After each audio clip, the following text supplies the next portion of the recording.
So the Supreme Court yesterday heard arguments in this big case involving Obamacare. It's been the focus of a lot of coverage, a lot of Democratic concern about how this would go. In theory, this case could have ultimately struck down Obamacare altogether. But what we heard in oral arguments yesterday, it seems very unlikely that it's really going to fundamentally change Obamacare and their protections in particular for pre-existing conditions.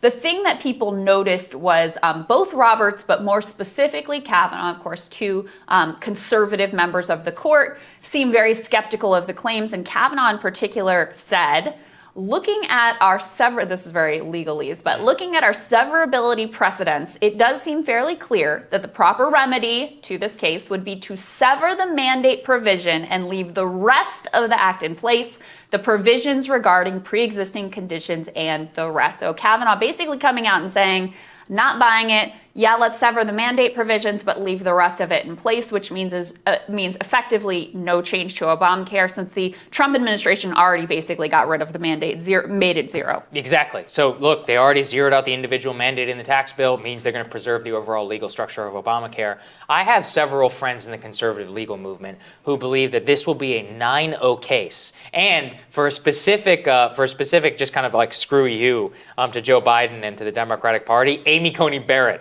would write the decision majority. Now, we'll see, whether that works out. But apparently, you could see that many of the other justices not buying the administration's argument. We told you that here first. I mean, most of the people think that the administration, the way that they are pursuing this case, is a total crackpot conspiracy theory. And that's essentially, they got one judge in Texas or whatever to go along with the crackpot legal theory, and then they got it all the way up to SCOTUS. And I think they're about to get owned on the national level whenever this decision comes down. I mean, we almost know, at least certainly, it'll probably be 6-3, but I really do anticipate this being almost a majority one. We'll see if I'm wrong. And largely the reason is that they're not going to overturn a case that has already come before, and that this entire theory that they bought into around the individual mandate and more makes no sense in terms of how they apply their judicial philosophy. Well, essentially, my understanding of what's being argued from the government side and trying to overturn Obamacare through the court, which just spend a second thinking about conservatives trying to undo what was done through the legislature, is the polar opposite of their normal position. Right. Anyway, what was being argued is effectively because this one-piece change, that it undermined the entire structure of the law and you have to throw it all out.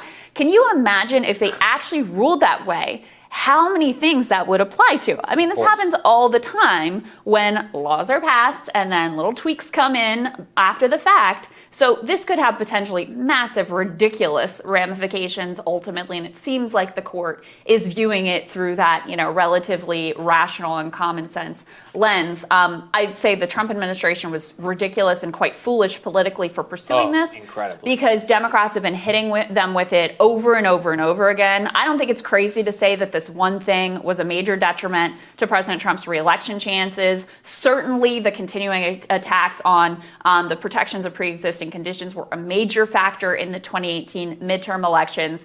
But you also see kind of the disingenuousness of Democratic Party arguments on this. Exactly. A lot of the ACB hearings were fixated on this issue, which was kind of politically smart.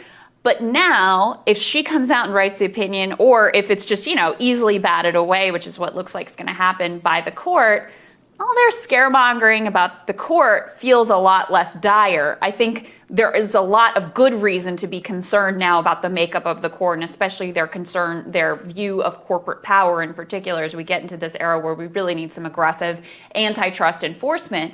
But the one thing they held up as this is the reason you should be terrified, gets easily swatted away. I think that takes a lot of the wind out of the sails of we've got to do something about this court. Couldn't agree with you more. And that's why I do expect it to kind of begin to go that way. I wouldn't be surprised if Barrett wrote the opinion for the court, keeping the law specifically as kind of like hey, you were wrong on all sides. Administration, you were idiots for pursuing this case in court. It's political malpractice to try and take away people's health insurance, especially in the middle of an election year. And Biden and them scaremongered around something which was probably never actually going to happen at the Supreme Court, and could have talked a lot more about corporate power, something that they refused to do so. And given, what they're doing with their transition team and more, who knows how they're going to govern and whether that might not come back to bite them. So the way that SCOTUS politics has been played in this country has just been so stupid for so long. And I think we're about to see it on big display with this decision. Yeah, absolutely. All right, tomorrow on Rising, big show. Chuck Rocha, Marsha Kosloff, Alex Thompson from Politico, they're all going to be here. Senior politics reporter for Vox, Jane Coaston, will give a postmortem of the right as well. Always fun. And remember to hit that subscribe button so you don't miss any of our videos. Don't forget to like and share as well. And we will see you all tomorrow. Have a great day, everybody.